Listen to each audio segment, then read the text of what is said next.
Once again, good afternoon everyone, and again, let me introduce myself. I am Generose de la Serna, BS Ed English, and I hope you all are well. And today, we are going to learn about the revised Bloom's taxonomy, the knowledge dimension. So I'm sure that lots of you will agree that it is very important for us to set learning objectives for the teaching and learning process. All right, so it's important not only for the part of the teacher, but also to students. Okay, so for the teacher, it is very important because if you learn very good learning objectives, which are encompassing the levels of Bloom taxonomy, then teaching becomes very easy, and you can decide what level you want them to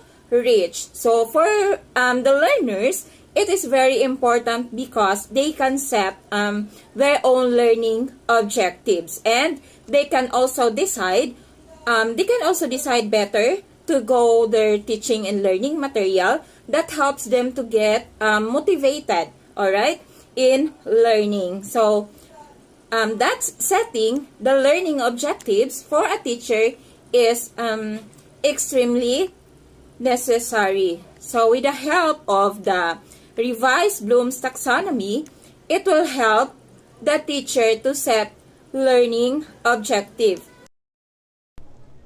And here's the objective.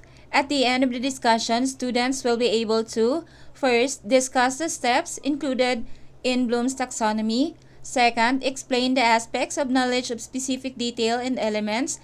Third, we have the list of subcategories of metacognitive knowledge.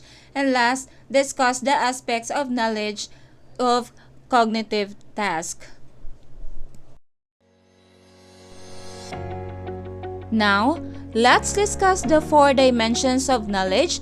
We have the factual, conceptual, procedural, and lastly, the metacognitive knowledge.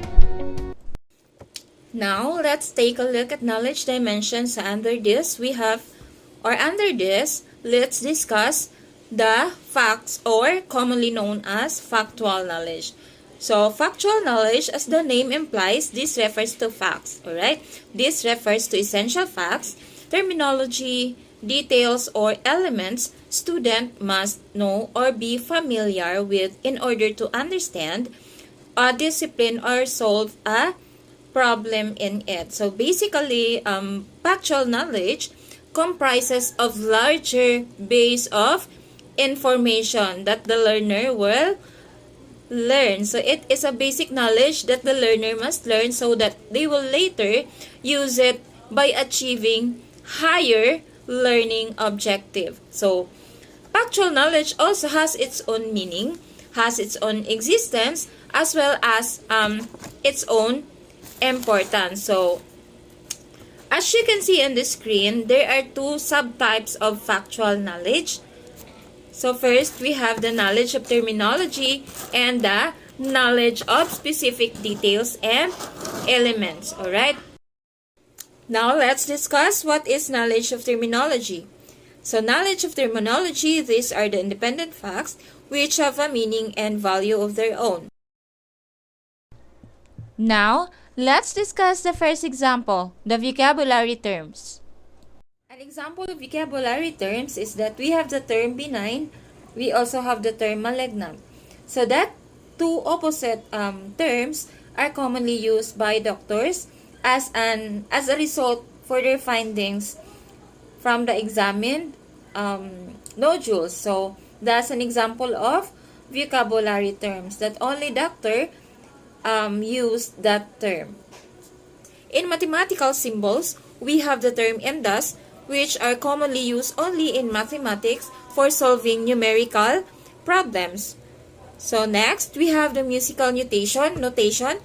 So they have also some terms that can only be applied in music. So for instance, the notes which accompanied by the music. So lastly, the alphabet.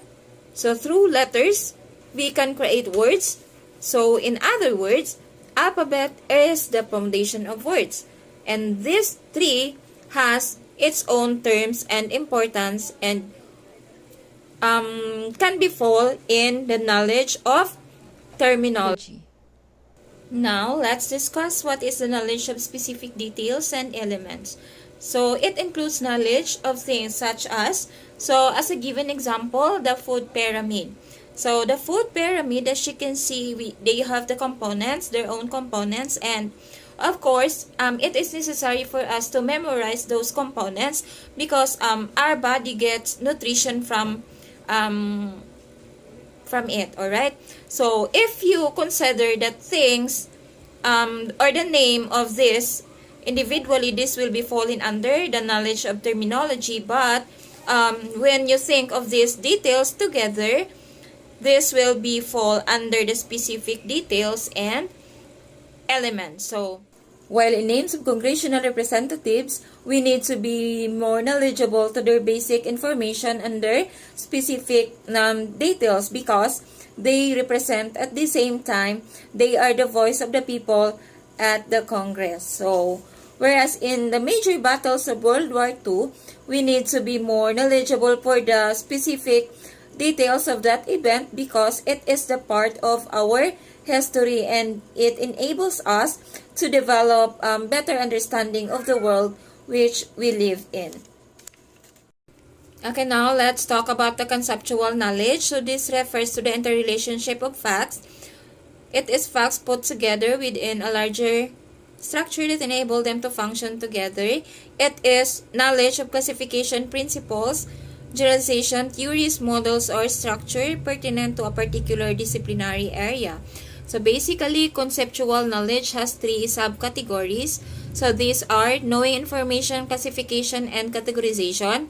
Second, knowing principles and generalizations. And last, knowing theories, models, and structures. So, conceptual knowledge includes schema and theories. It also shows the interconnections and among parts of knowledge and their functions. So, let's discuss the knowledge of classification and categories. So, we have here the sample, the given sample, the species of animals. So, we commonly know cats, alright? So, we can call them cats. But we consider that they have their own breeds or different breeds. So, but still, as you can see, they have their own classification and categorization. So, for instance, we have Persians, we have Siamese, we also have Maine Coon breeds. So, as you can see, they have different breeds, but still, we can call them only a cat. Alright? So, second, we have the different kinds of arguments. So, knowing the deductive, inductive, and conductive. Okay? But still, we consider them as different kind of arguments. But still, they also have different, classified. But they are also classified and categorized based on their characteristics and concepts. Okay? While in geological era, they are also classified according to their duration. Okay? And for instance, from most ancient to most recent. So, they are classified according to their length. Alright? Next, we have the knowledge of principles and generalizations. So, this includes knowledge about principles and meaningful patterns of subject matter. It is also includes large number of specific facts, events, classification, and categories, and describe their process and interrelationship. So, for instance, we have here the given example, the types of conflict in literature. So, in types of conflict in literature, we need to be knowledgeable in terms of principles and generalizations made by various authors. And they have their own principle why they created that kinds of genres. So, for instance, some writers are favor that fiction is one of the most popular genres in literature. That's why they do the same. While for other, they prefer to do a folktale story, for it is the most watched, especially for minors. So, as you can see, even though there is a conflict, but still, they function together because they can both um, entertain and educate the audience. So next example here is we have in Newton's law of motion. In Newton's laws of motion, there are three kinds. We have, firstly, the law of inertia, secondly, the law of force, and lastly, law of action and reaction. So as you can see in the picture, even though each has a different explanation and principles, but still, they are interrelated to each other because they are same motions. And lastly, we have the principles of democracy. So, though no two democratic countries are exactly alike, so people in democracies share the same basic principles and desire the common benefits from their government. So, for instance, the right to vote and also the freedom of speech and so on. And now let's move forward to the last subcategory of the conceptual knowledge, the knowledge of theories, models, and the structure. So this theory or this subcategory include the knowledge about the different paradigms, epistemologies, theories, and models that has different discipline used to understand and explain the phenomena. Okay, let's discuss the theory of evolution.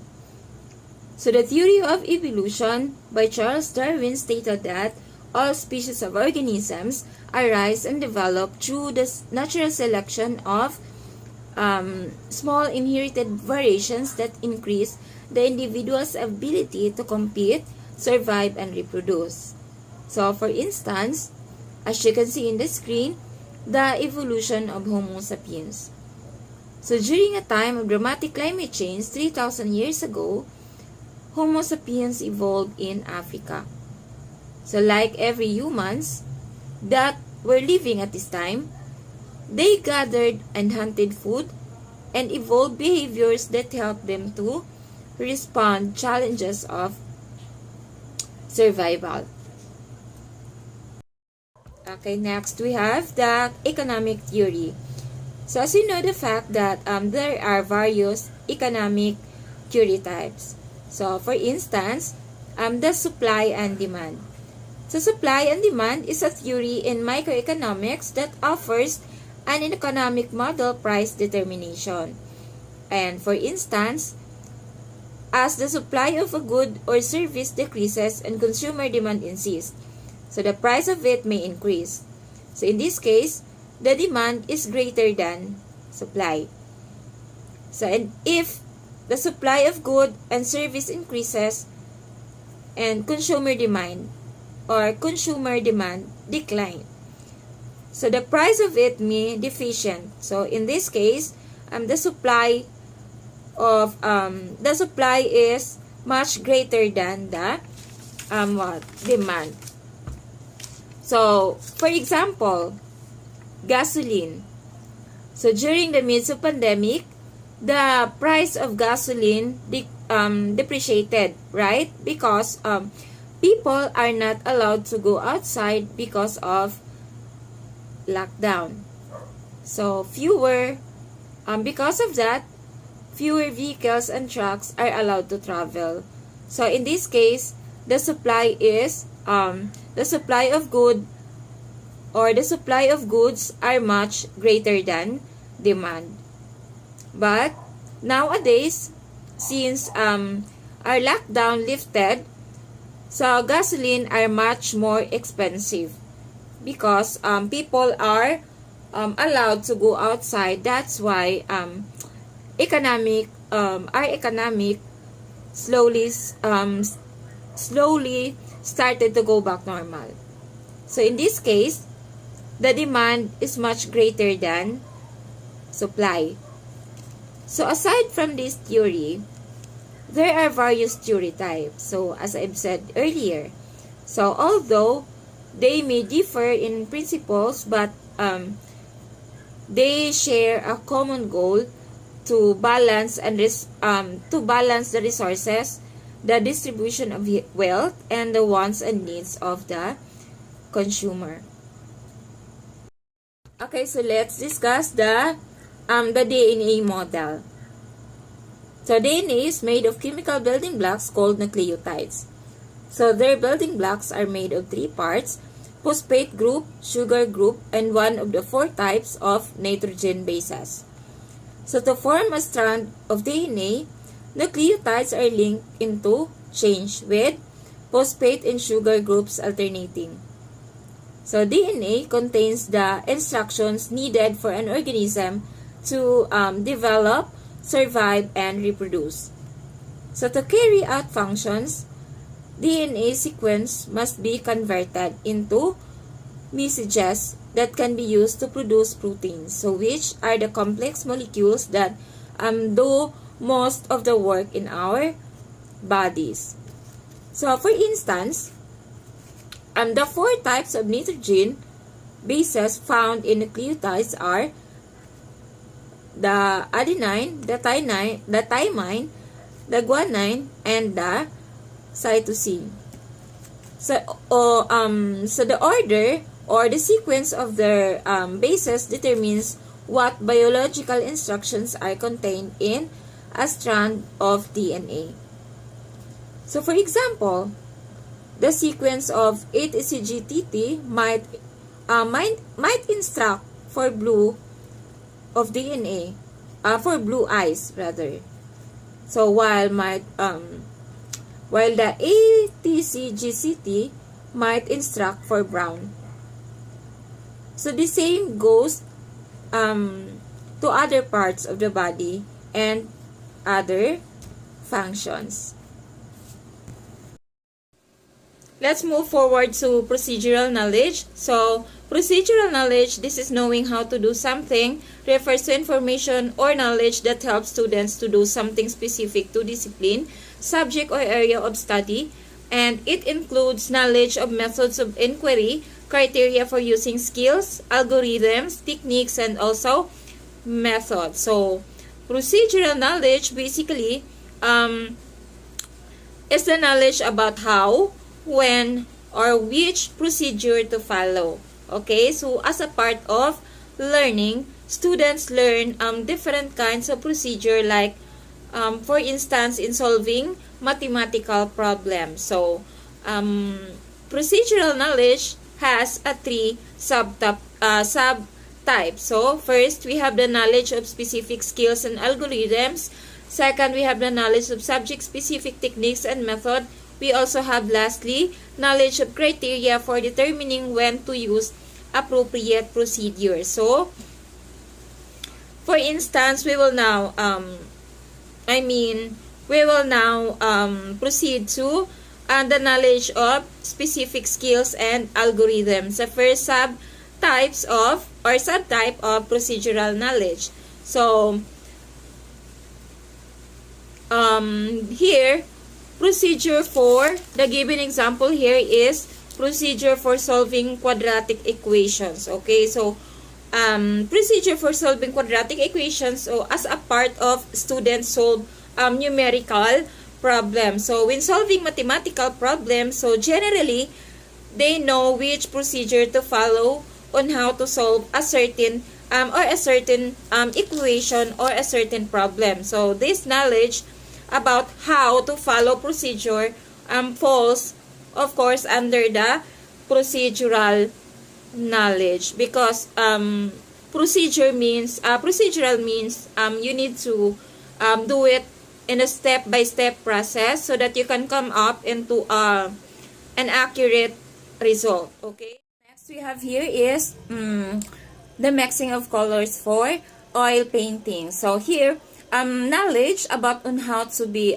more creative, and in mixing you need to follow also some procedures to come up into a desired outcome. So also to get the proper blending of the color. So they also, mixing of colors also follows procedure. Okay, for instance, if you mix the two primary colors, which are the red and blue, then the outcome will be purple. So which is a secondary color. So as you can see in the screen. Alright. So next we have the serving a volleyball. So here, knowledge about serving a volleyball. So this game also follows the step-by-step procedure. So to be much more efficient player, there is a certain techniques and procedure that needs to be followed. So for example, here is that serving a volleyball. So hold the ball. So first step will be hold the ball in the hand opposite your serving arm. So next we have bring the ball in front of your serving arm's shoulder while still keeping on your hips. So second, gently toss the ball to the 4 feet high in front of your serving shoulder. So next step, we have the towards the toss ball with the foot opposite of your serving side. Then you are ready to serve. So as you can see, these steps following the procedure that needs to be needs to the student or the learner to be more knowledgeable when it comes to the procedure. Okay. So next, we have the knowledge of subject-specific techniques and methods. So this is a second subtype of the procedural knowledge. So the given example here is the literary criticism first. Okay. So in literary criticism, knowledge of the techniques. Okay. So knowledge of the techniques and methods of the writer for easier evaluation. So you need to have the basic knowledge with the writer. So for you to be able to criticize or evaluate the given literary works. Next, let's discuss the analysis of historical documents. From the word itself, analysis, it is an act of analyzing or investigating something. And for you to do that, you need to identify the purpose, the message, the background of the author, as well as his motivation in doing it. So in other words, you need to examine the techniques and methods of the document. Okay, so lastly, we have the mathematical problem solving method. So this is the last example here. Okay. So, knowledge with the procedure by knowing the formula of the given numerical computation. So, this is quite similar to the first example. Okay, so in problem solving methods, of course, we need to follow procedure and by knowing the formula of the given situation or numerical problem. Okay, so that we can come up into an accurate result. Next is the knowledge of criteria for determining when to use appropriate procedure. So this is the last subtype of procedural knowledge. So here, out of many, which one to use when knowing the ways what have been used in the past. So the learners, as a part of learning, knows different kinds of procedures, deciding which procedures to use according to the problem faced by the learner. So this all falls into this category. So as you've noticed, the first two categories are related in skills, algorithms, techniques, and method, whereas this category prepares learner to decide which skill or method or technique that most appropriate one to solve the given situation or problem. The given example here first is the methods appropriate for different kinds of experiment. So there are various methods that need in different kinds of experiment. The experimental and the non-experimental. So when you say experimental, researchers uses laboratory, field, or as well as nature. Whereas the non-experimental method, they uses correlations, observations, interviews, questionnaire, and also the case studies. So for instance, if your study is all about science, then the method that you are going to use is experimental. But if your study is about education, then you can use the non-experimental method. So through this experimental and non-experimental method, we can use appropriate method in our chosen experiment or study. So let's proceed to the second example. Consider that there is a researcher, and to test the researcher's hypothesis, he or she can use the appropriate methods. Alright, so like if his study is to find answer why there is a student chooses to stop, then through this, researcher can use surveys using questionnaire. So he can also choose personally to conduct an interview to the respondent. So it depends on the researcher on what appropriate method that he will going to apply in his study. Okay, so next we have the syllabus guidelines for different genres of writing. So since our topic here is about technique and method, so genre is determined by not only the purpose of the writing but also by the audience who the work is being for. So consider that the writer uses the appropriate approaches of genres and finalizes what genre suits for his audience. So for instance, you are planning to conduct a comedy show. So of course, the genre of your writing is comedy. So the manner, the technique of your piece is of course for comedy, because your audience expecting a comedy show. Alright? Now, we have come to the last category of knowledge dimension. So we have here the cognitive knowledge. So first, let's determine what is cognitive knowledge. So this is knowing that you know, this is thinking about our own thinking in a purposeful way. It is awareness and knowledge of one's own cognition. It is a reflective knowledge about how to go about solving problems and cognitive tasks. It includes contextual and conditional knowledge and knowledge of self. So, basically, metacognitive knowledge is also making the learner aware of their own cognition, of their own problem-solving skills, of their own understanding in a specific situation. And also, it is about preparing them so that they are responsible for their own knowledge. So, in metacognitive knowledge, so the learner learns various strategies for learning, thinking, and problem solving. Then, they learn to make appropriate combinations of these strategies. So, students learn different strategy for learning, for problem solving, and also managing themselves. So, gradually, as they grow, they learn how to combine these strategies to solve their own problems. So, eventually, they learn about themselves and they learn about which strategies to use or which one works best for them. And they learn about their own strengths and their own weaknesses. Okay, so this metacognitive knowledge have three subcategories. So, namely, first we have the strategic knowledge, the knowledge about cognitive tasks, including appropriate contextual and conditional knowledge. We also have the self-knowledge. So, let's take a look the details of this subcategory. So, first, we have the strategic knowledge. So, what is strategic knowledge? So, the strategic knowledge is a general strategies for learning, thinking, and problem solving that students might use.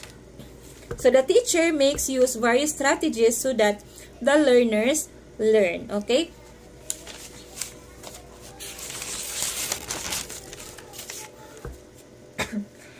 Okay, first, we will discuss the strategic knowledge. So, strategic knowledge are, of course, the example here is the ways of memorizing facts. So,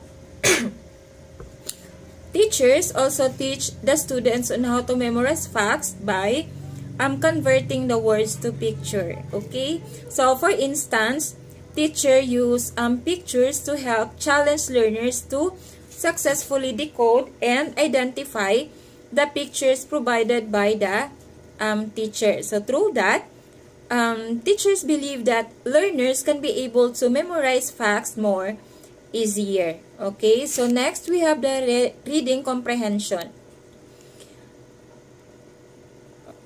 So teachers also teach the students on how to comprehend the given text. So to paraphrase or to summarize lengthy content so that the major points remembered by the learner. So you can test if your learner really understand FD or really grasp the true meaning of the text if they are able to get the major point of the text. So here, you can determine if your student really understand the topic. The last example here in strategic knowledge is the methods of planning a website.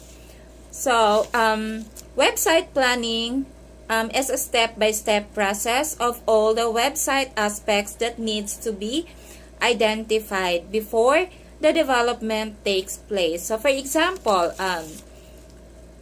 consider building a website like building a house. So, first thing you must begin with is a solid foundation and also the architectural plans before you can apply paint on it or hang kitchen or cabinets or etc. So, in this given example, it emphasizes that in every task that we are going to perform, we just need first to plan it ahead of time strategically to ensure that all the necessary measures are included. So we have come in the second category or second subcategory of the metacognitive. So the knowledge of about cognitive tasks including appropriate contextual and conditional knowledge. So this subcategory is has to do with the knowledge about which strategy to use for what purpose. It also includes making suitable combination of these strategies. So to understand this subcategory, let's take an example. So for instance, different reading demands and textbooks and novels. So means that here student has a prior knowledge why reading demands of textbooks and novels are opposite or different. So when school season, reading textbook are much useful rather than reading novels. Why? Because textbook are excellent teaching aid. But in summer or Christmas vacation, reading novel is quite pleasure. Okay, so because this is the time that students can relax and have some fun. Alright, so that's the reading demands of these two. So next we have the thinking ahead when using an electronic database. So which means that students has a prior knowledge on how to use database. So for instance, in using computer, so you need to, of course, you need to master the process or the steps on how to open it or how to use it so that you can easily manipulate it. Okay, so difference between writing emails and writing business letter. So here which means that student has a knowledge between the two. Learners already know that email is electronic while business letter is a hard copy. Okay, so next we have the self-knowledge. So the last topic is the self-knowledge. So self-knowledge, which means that knowledge about self on how to understand complex processes. So students must know about the area of expertise as well as the inexpertise to acquire a better learning.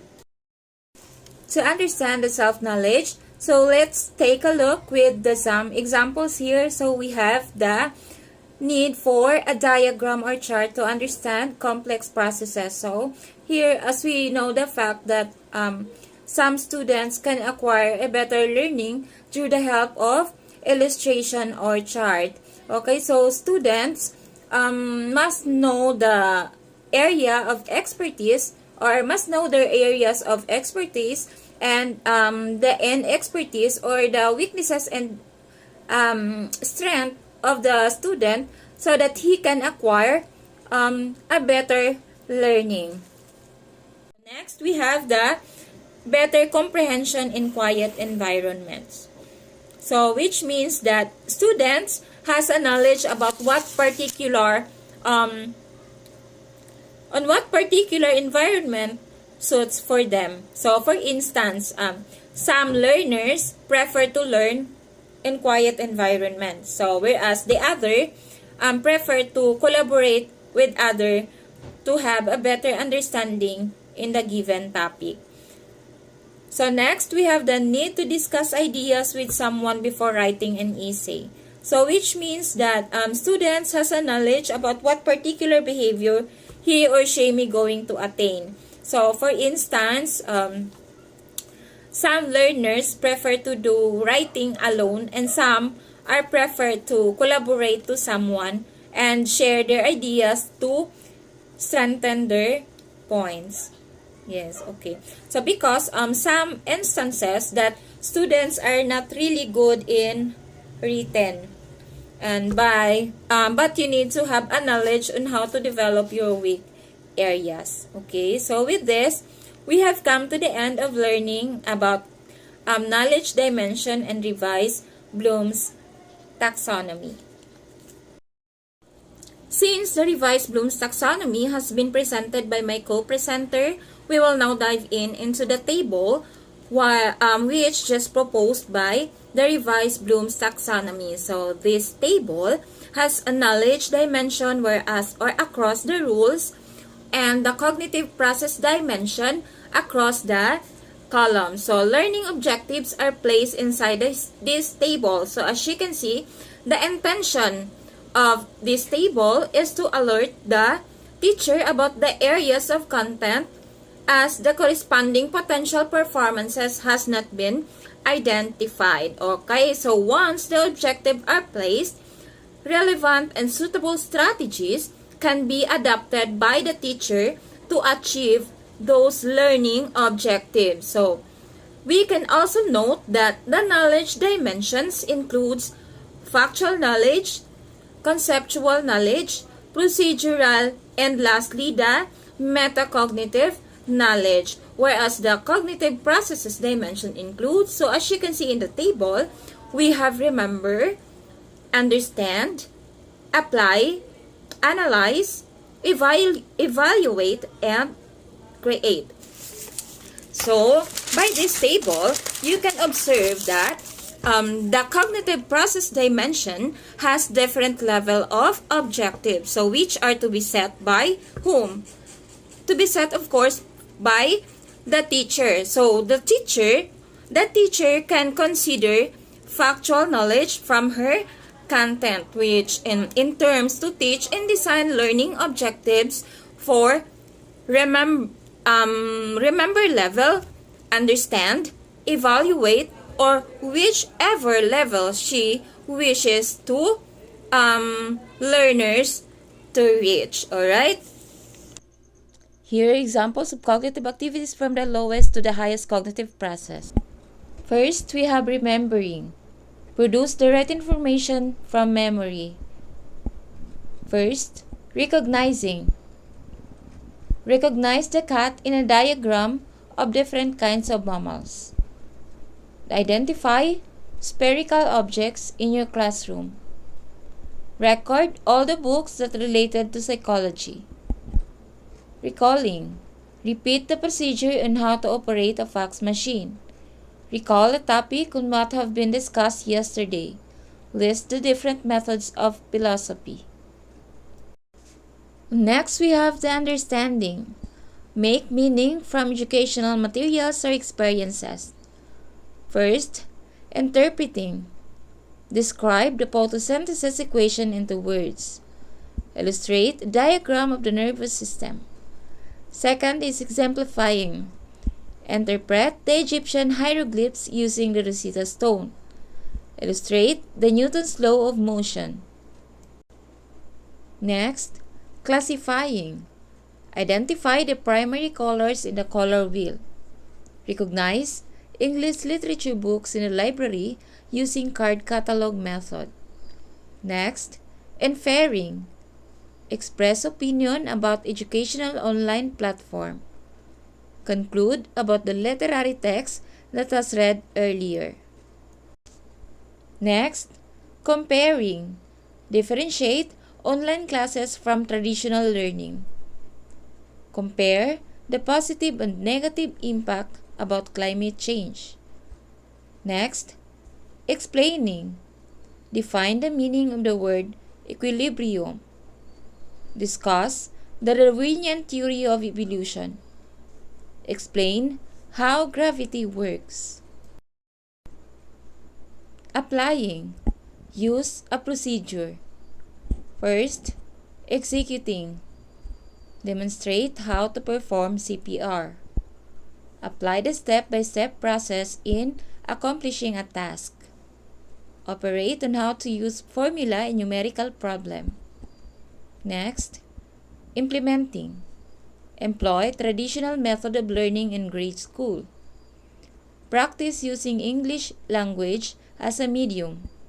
Use scientific method in conducting experiment. The fourth level will be analyzing. Break a concept down into its parts and describe how the parts relate to the whole. First, differentiating. Compare the significance between the two elements using Venn diagram. Differentiate expression to rational expression using a chart. Next, organizing. Categorize the employees of the company according to their position using organizational chart. Classify the animals according to their traits using a diagram. Next, we have attributing. Discover the strategies of the author why his books are so popular. Examine the literary text to find out the conflict of the story. Investigate the opinions of various organizations pertaining to RH Bill. The fifth level will be evaluating. Make judgment based on criteria and syllabus guidelines. First, checking. Check a design to see if all the necessary measures are incorporated. Review the objectives presented by the teachers yesterday. Second, critiquing. Propose the best method in selecting a research.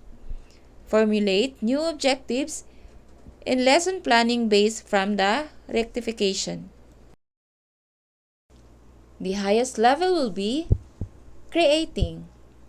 Put pieces together to form something new or recognize components at new structure. First, generating. Generate new ideas based from the illustrated materials presented. Make a class list of grade 12 students. Validate the information that has been presented. Next, planning. Decide what alternative methods for research study. Build new questions from the story. Organize the elements that corresponds the description of the musical piece. Next, we have producing. Construct the two ideas to new identical copies of DNA. Write the following in scientific notation. Draw the figure described by the text.